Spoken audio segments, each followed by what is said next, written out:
Si vous vous êtes déjà senti comme un étranger au milieu d'une conversation, entouré de voix qui jacassent pendant que vous vous demandez en silence quel est le sens de tout ça, si vous avez déjà jeté un regard autour de vous dans une pièce pleine de gens qui rient trop fort, qui s'efforcent trop de s'intégrer, et ressenti un pincement de décalage, ou si vous vous êtes déjà tenu là, à regarder les interactions sociales se dérouler comme un jeu fatigant auquel vous préféreriez ne pas jouer, alors cette vidéo est pour vous.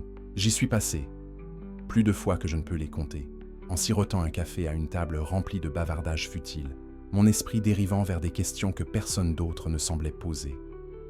Et si vous n'avez jamais ressenti cette démangeaison, ce malaise discret, peut-être est-il temps de faire une pause et de vous demander « Avez-vous vécu dans un mensonge sans même vous en rendre compte ?» Parce qu'aujourd'hui, nous allons écarter le rideau sur quelque chose de brut et d'inconfortable. Une vérité qui m'a frappé comme un vent froid, s'engouffrant par une fenêtre ouverte lors d'une nuit sans sommeil. Arthur Schopenhauer, ce philosophe mélancolique du pessimisme, l'a vu avec une clarté si tranchante qu'elle fait presque mal à regarder. La plupart des gens sont pris dans une farce, une grande représentation dont ils ne réalisent même pas qu'ils sont. Les vedettes. Ils s'habillent, jouent leur rôle et débitent des répliques qu'ils pensent devoir dire. Non pas parce que c'est leur vraie nature, au fond, mais parce qu'ils ont été entraînés, façonnés, programmés pour courir après l'acceptation, comme si c'était la clé de la survie. Mais voici la question qui me ronge depuis que je suis tombé dessus, celle que personne n'ose poser. L'acceptation de qui? Prenons un instant pour y réfléchir. Imaginez ça. Combien de fois vous êtes-vous assis dans une conversation qui ressemblait à patauger dans la boue, hochant la tête juste pour maintenir la paix, juste pour ne pas paraître impoli?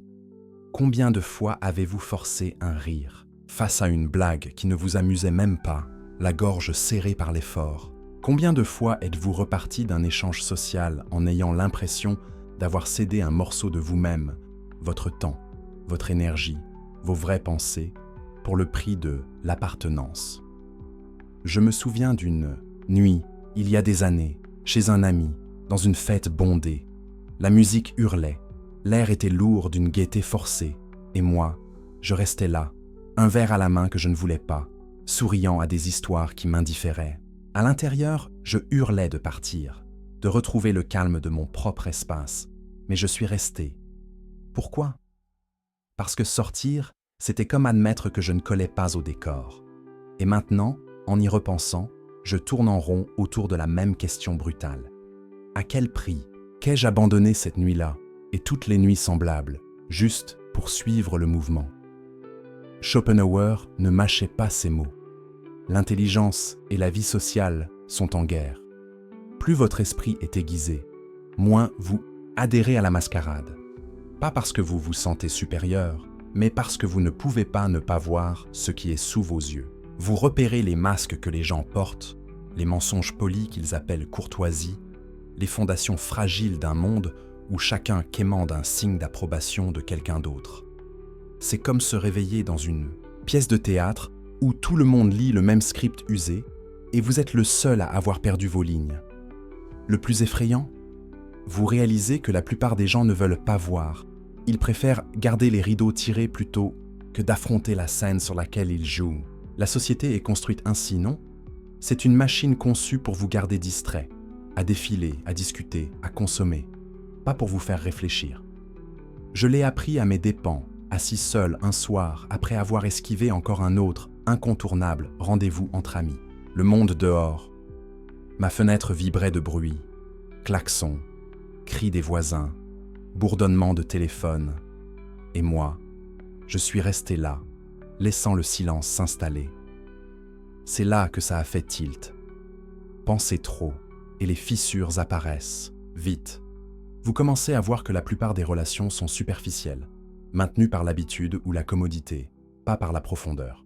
Vous remarquez que les conversations ne sont que du remplissage, un bourdonnement pour étouffer le silence.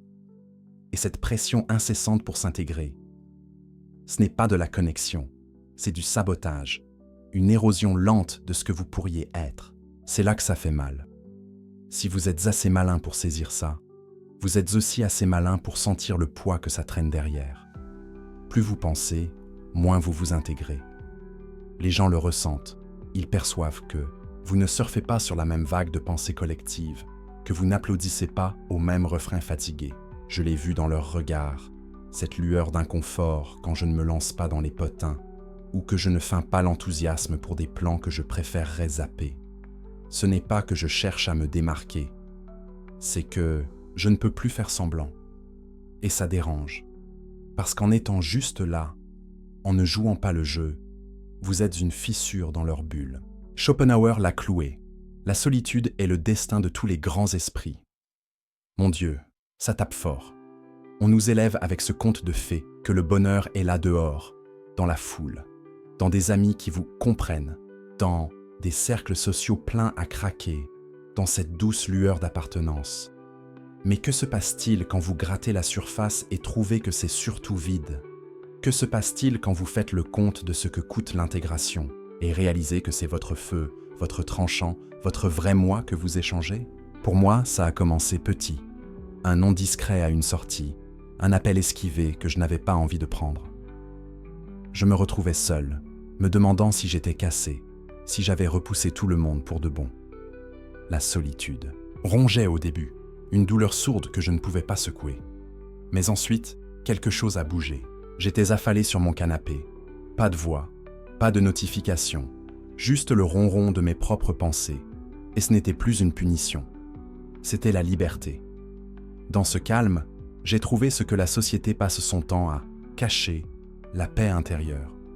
Schopenhauer le savait trop bien. L'intelligence n'est pas qu'un don, c'est un fardeau. Plus vous voyez le monde tel qu'il est, moins il vous éblouit. Plus vous captez la nature humaine, ses postures, son désespoir, moins vous voulez danser sur sa musique. J'ai eu des nuits où je me suis assis avec ces mots, un verre de whisky à la main, fixant le plafond, me sentant à la fois maudit et vivant. Mais ne déformez pas ça. Certains y verront un appel à mépriser tout le monde, à fermer la porte et à maudire le monde. Ce n'est pas ça. Il s'agit de trier ce qui est réel de ce qui est attendu. C'est se donner le feu vert pour dire « je me pointe quand ça compte », avec des gens qui comptent, au lieu de courber l'échine à chaque invitation comme si c'était une convocation.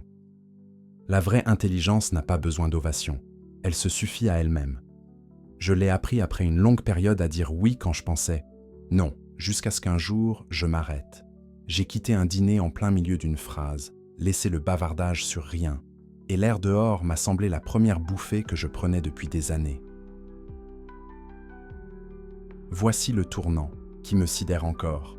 Quand vous cessez de courir après l'approbation, les gens le remarquent.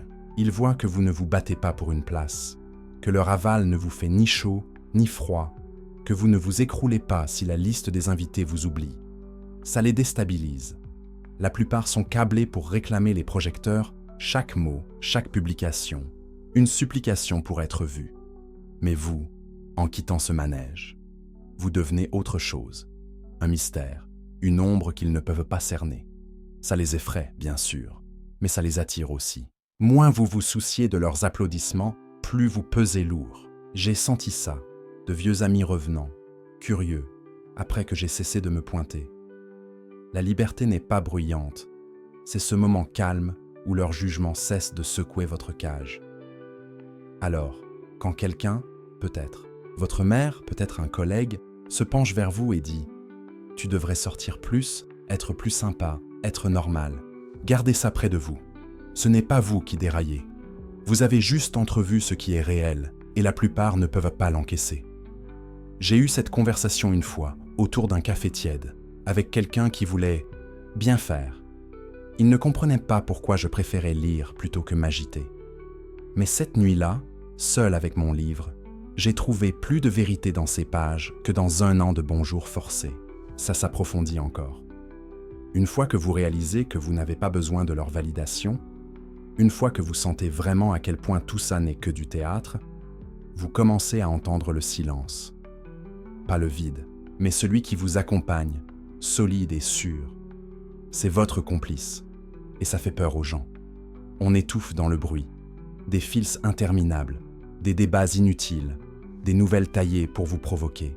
Tout est conçu pour vous garder en mouvement, jamais immobile. Le silence tranche là-dedans, il exige que vous pensiez. Et penser, c'est un acte de rébellion.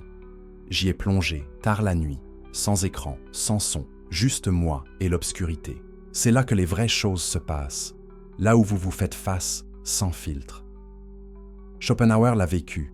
Il a troqué la foule pour ses livres, sa musique, son esprit. Pas parce qu'il haïssait les gens, mais parce qu'il savait que le vacarme ne fait qu'embrouiller. On confond solitude et isolement, mais ils ne sont pas jumeaux. La solitude, c'est un choix, un coup de force. C'est préférer la substance au futile, la profondeur au bruit.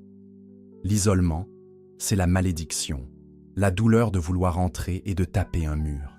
J'ai connu les deux, la solitude, quand j'ai choisi ma propre route, l'isolement quand j'ai essayé de m'intégrer et échoué. La différence ? L'une est un trône, l'autre une cage. Et l'ironie ? Mendier l'acceptation, et elle vous glisse entre les doigts. Rejetez-la exprès, et les vrais viennent à vous, ceux qui pensent fort, qui ne tressaillent pas dans le silence, qui n'ont pas besoin du bourdonnement pour se sentir entiers.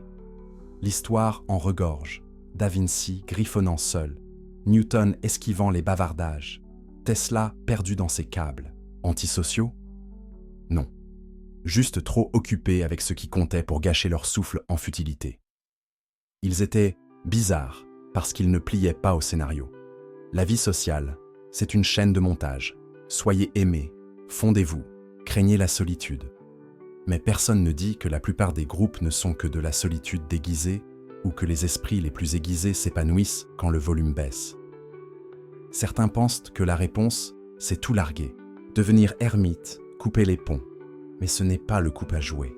La vraie force, c'est la danse, savoir quand entrer, quand s'effacer.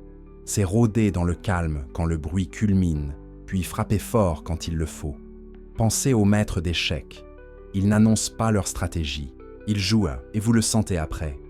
J'ai essayé, me glissant hors du tumulte, construisant mon truc dans l'ombre. Quand ça atterrit, ce n'est pas bruyant, c'est juste fait. Schopenhauer l'a dit, les grands esprits sont faits pour la solitude.